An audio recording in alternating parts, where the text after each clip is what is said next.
साथियों, आप सब लोग नव वर्ष सेलिब्रेट कर रहे हैं। कुछ लोग भीमा कोरेगांव का शौर्य दिवस मना रहे हैं।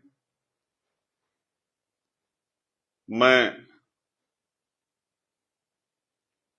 आप सबको बधाई देता हूं और मंगल कामनाएं करता हूं। लेकिन आज पूरे दिन में हम लोगों ने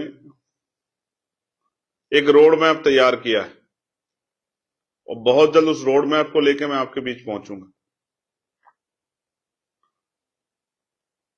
किस तरह बाबा साहब अम्बेडकर के उस बात को हम लोग ध्यान में रखें कि संविधान कितना भी अच्छा क्यों ना हो, चलाने वाले हाथ अच्छे नहीं होंगे, उनकी नीति अच्छी नहीं होगी तो अंततः संविधान बुरा साबित होगा।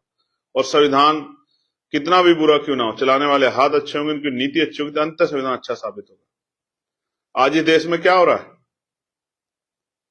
तलवारें बांटी जा रही। एक संप्रदाय के खिलाफ जज्बाती नारे लगा के, सांप्रदायिक नारे लगा के उस पूरे समाज को कटघरे में खड़े करके उसके साथ हिंसा की जो है कोशिशें की जा रही, लोगों को भड़काया जा रहा है। लेकिन बहरी गूंगी सरकार को नहीं दिख रहा है, निकम्मी सरकारों को नहीं दिख रहा है। उन्होंने आंखें बंद कर ली है, उन्होंने मुंह सुन लिए, उन्होंने कान पर कैप ढक ली है। उनको ये अन्याय, ये आतंकवादी घटनाएं नहीं दिख रही, ये जुल्म नहीं दिख रहा है, सांप्रदायिक तरफ बढ़ावा देने वाले ये गुंडे नहीं दिख रहे, जिनकी वजह से कल ना जाने कितनी बड़ी घटना जो है किसी भी राज्य में, किसी भी जिले में, किसी भी प्रदेश में जो है घट सकती है, किसी भी शहर में। ये अपराधी आतंकवादी नहीं दिख रहे हैं, ये जातंकवादी नहीं दिख रहे हैं उस सरकार।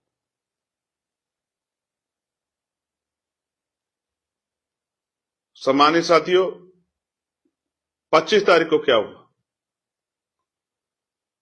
ईसाई समुदाय के मुश्किल से 1 या 2 पर्व उनके आते हैं, जबकि भारतीय संविधान आर्टिकल 25-26 में धार्मिक आजादी देता है। जिस तरह से उनके धार्मिक स्थलों के बाहर जाके गुंडागर्दी की गई, मॉलों में घुस के हिंसा की गई, तमाम तरह के जो है सांप्रदायिक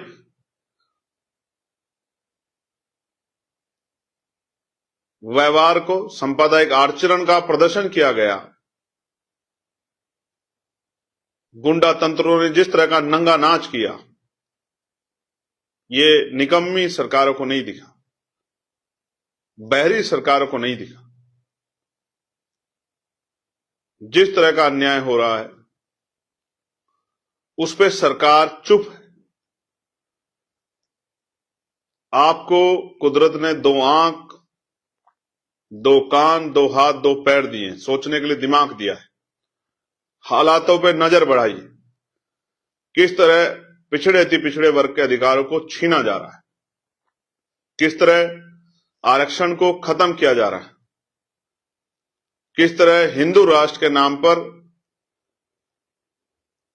जो दिन रात दलित, पिछड़े, आदिवासियों के संवैधानिक अधिकारों को गालियां देते हैं, वो आज हिंदू राष्ट्र बनाने की बात कर रहे हैं। क्यों? क्या स्वरूप होगा हिंदू राष्ट्र का? क्या बदल जाएगा हिंदू राष्ट्र से? अगर कुछ नहीं बदलेगा तो क्यों? और अगर बदल जाएगा तो क्या बदल जाएगा? कमजोर वर्गों पे जो सशक्तिकरण के अवसर दिए हैं संविधान ने, वो खत्म हो जाएंगे। आज के जो पिछड़े वर्ग के, दलित समाज के नौजवान इन बहरूपियों के चक्कर में हिंदुत्व का झंडा उठा के घूम रहे हैं, उनको भी नहीं पता कि उनके परिवार के लोगों को स्वाभिमान सम्मान का जीवन आज जो ये धर्म के नाम पे गुंडागर्दी कर रहे हैं, इन्हीं लोगों ने नहीं जीने दिया। कौन था जो हजारों साल तक आपके अधिकारों पर अतिक्रमण करता रहा? आपको समझना पड़ेगा। हमारे सामने चुनौती है, इस चुनौती को हम लोग स्वीकार करते हैं और चुनौती को हम स्वीकार करके इस सांप्रदायिकता के माहौल को ठीक करेंगे, इस गुंडागर्दी की जड़ें उखाड़ देंगे, इन गुंडों को राजकाज बना के सजा देंगे, अपने बेरोजगार भाइयों को रोजगार देंगे। आज हम लोग संकल्प लेते हैं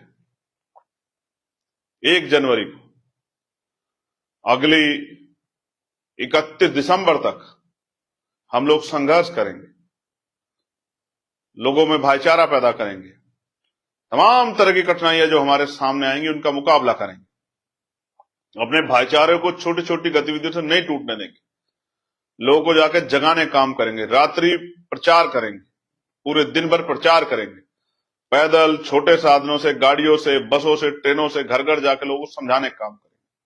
और मैं भीम आर्मी आजाद समाज पार्टी के नौजवानों को कहना चाहता हूं, वो संकल्प लें कि वो किसी भी कीमत पे, जैसे बाबा साहब ने कहा था कि मुझे मेरे जाने के बाद मरा हुआ मत समझना, जब तक संविधान जिंदा है मैं जिंदा। तो बाबा साहब अम्बेडकर के संविधान की रक्षा का आज हम लोग संकल्प लें, संविधान विरोधी ताकतों को निस्तानाबूद करने का हम लोग संकल्प लें। हम लोग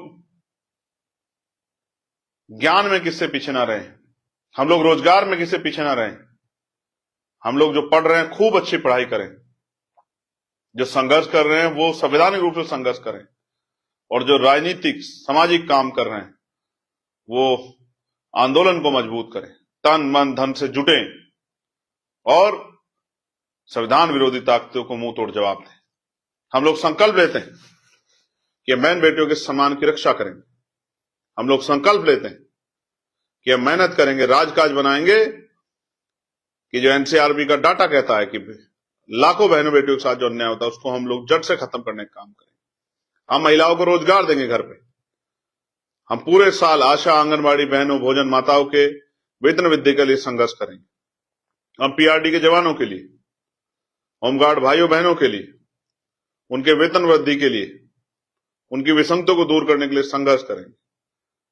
हम पुलिस की समस्याओं के लिए संघर्ष करेंगे कि बॉर्डर स्कीम खत्म हो, उनकी वेतन विसंगता दूर, उनको सप्ताह में 1 दिन छुट्टी मिले। हम लोग संघर्ष करेंगे बेरोजगार नौजवानों के लिए, हम लोग संघर्ष करेंगे बैकलॉग भरवाने के लिए, हम लोग संघर्ष करेंगे प्रमोशन में रिजर्वेशन एससी एसटी ओबीसी कर्मचारियों को दिलाने के लिए, हम लोग संघर्ष करेंगे पुरानी पेंशन बहाल कराने के लिए, हम लोग संघर्ष करेंगे अर्धसैनिक बल भाइयों को भारतीय सेना की तरह बराबर का सम्मान दिलाने के लिए, हम लोग संघर्ष करेंगे किसानों को उनकी फसलों के दाम दिलाने के लिए, हम लोग संघर्ष करेंगे जिनकी जमीनें लूटी जा रही उनकी जमीनें बचाने के लिए, हम लोग संघर्ष करेंगे अच्छी शिक्षा व्यवस्था, अच्छी स्वास्थ्य व्यवस्था और अच्छी कानून व्यवस्था लागू कराने के लिए।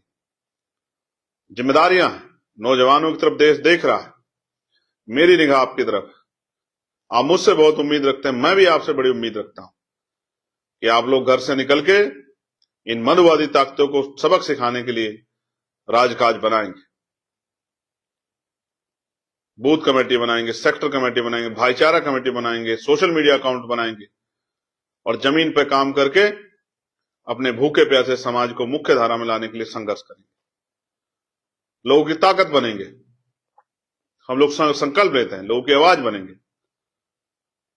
लोगों की मदद करेंगे, लोगों के साथ खड़े होंगे, लोगों पे होने वाले जुल्म को रोकने का काम करेंगे, अपनी शक्ति बनाएंगे, छोटी छोटी ईगो को हम लोग खत्म करेंगे, भाईचारा बनाएंगे कमजोर वर्गों के लोगों में, पिछड़ों में। क्योंकि आप महसूस करो, जब आजादी नहीं थी, जब संविधान नहीं था, तो इन्हीं कमजोर वर्गों के लोगों को कोई सरकारी नौकरी नहीं देता था, कोई रोजगार नहीं देता था, कोई सम्मान नहीं देता था। और आज भी शूद्र कह के जिस तरह से अपमानित करने का काम किया जा रहा है, जिस तरह से पुनः सरकारी नौकरी खत्म करके निजी क्षेत्रों को बढ़ाकर, जिस तरह से हमें हमारी जो सुरक्षा गारंटी थी सरकार ने उसको छीना जा रहा है, जिस तरह से आज भी सफाई कर्मचारी, हम लोग संकल्प लेते हैं कि ठेकेदारी आउटसोर्सिंग पे जो सफाई कर्मचारी हमारा या कोई भी कर्मचारी जो ठेके पर सफाई उस पर संविदा पे उस पर काम कर रहा है आउटसोर्सिंग पे, इस पूरी व्यवस्था को खत्म करेंगे, संविदा और पक्की नौकरी दिलाने का काम करेंगे, अपने भाइयों को सीवर में नहीं जाने देंगे, अपने भाइयों को मैला नहीं उठाने देंगे। हम लोग संकल्प लेते हैं, हम लोग मानवतावादी भारत बनाने के लिए काम करेंगे। हम लोग संकल्प लेते कि हम किसी भी कीमत पे अपने स्वाभिमान सम्मान का समझौता नहीं करेंगे। हम लोग भीम आर्मी के लोग, आजाद समाज पार्टी के लोग काम करेंगे, काम से अपनी पहचान बनाएंगे, लोगों के दिल में जगह बनाएंगे और संघर्ष करके लोगों के आंसू पूछने का काम करेंगे। जिन पर जमीनें नहीं, जब इस देश में भूमि अधिग्रहण होता है, बड़े बड़े फ्लाईओवर बनते हैं, बड़े बड़े मॉल बनते हैं, बड़े बड़े शॉपिंग सेंटर बनते हैं, हवाई अड्डों के लिए अधिग्रहण होता है, सरकारी संस्थानों के लिए अधिग्रहण होता है, तो जिन लोगों पे जमीन नहीं, उनको जमीन दिलाने के लिए हम लोग प्रयास करेंगे। प्यारे भाइयों, इस नफरत, सांप्रदायिक ताकतों को जमीदज करने के लिए मुझे आप सबके साथ की जरूरत है। मैं आपसे अपील करता हूं कि तन मन धन से इस आंदोलन में काम कीजिए। आने वाले 5-6 साल बाबा साहब के नाम, माननीय काशीराम साहब के नाम, राष्ट्रपिता ज्योतिबा फुले के नाम, छत्रपति साहू जी महाराज के नाम, माननीय दीना भाना वाल्मीकि जी के नाम, तमाम हमारे महापुरुषों के नाम, और किसी को जानना हो, किसी को देखना हो, किसी को समझना हो तो इतिहास पढ़िए, आपको पता लगेगा। आज आपको चुनावी भाई बताने वाले लोग किस तरह से लंबे समय से आपको जो अधिकार मिले हैं संविधान में, उसको खत्म करने के लिए कितने तरह के षड्यंत्र कर रहे हैं। इन लोगों से सावधान होना पड़ेगा। मैं आपका धन्यवाद करता हूं, लेकिन मैं आपसे आग्रह करता हूं, आपसे अपील करता हूं, अपने परिवार को जागरूक करें, बहन बेटियों को जागरूक करें, आने वाली नस्लों को जागरूक करें। पहले मिशन का काम अपने घर में करें, अपने रिश्तेदारों में करें, अपने पड़ोसियों में करें, फिर दूसरी तरफ जाए। पहले घर मजबूत करें, अपनी गली मजबूत करें, अपना बूथ मजबूत करें, अपना सेक्टर मजबूत करें, अपनी विधानसभा मजबूत करें, अपना ब्लॉक मजबूत करें। जब तक आप ये नहीं करेंगे तब तक बात आगे नहीं बढ़ेगी।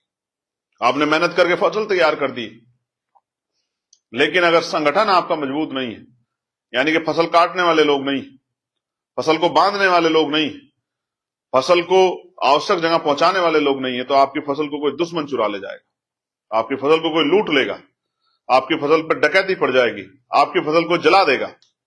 आपको समझदार बनना पड़ेगा।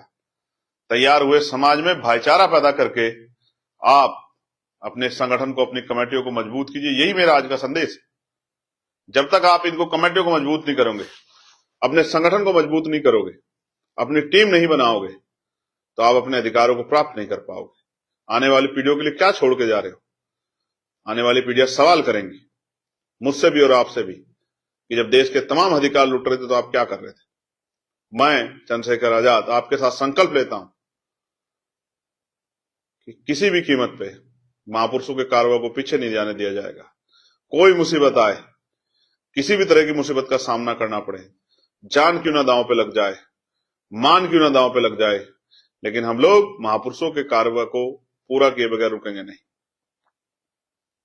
आपका भाई, आपका साथी, आपके बीच का संघर्ष कर रहा चंद्रशेखर आजाद आपसे अपील करता हूं, जुड़े। वो कहते हैं ना, विरोधी कहते हैं कटेंगे तो बटेंगे तो कटेंगे, और मैं कह रहा हूं पढ़ेंगे, एक साथ रहेंगे, एक साथ मिलकर लड़ेंगे, तभी राजकाज हासिल करेंगे, तभी आगे बढ़ेंगे, तभी बहुजन महापुरुषों के सपनों को पूरा करेंगे। धन्यवाद। जय भीम, जय भारत, जय मंडल, जय जोहार, जय संविधान। नमस्कार, आदाब, सत श्री अकाल। आपका भाई चंद्रशेखर आजाद।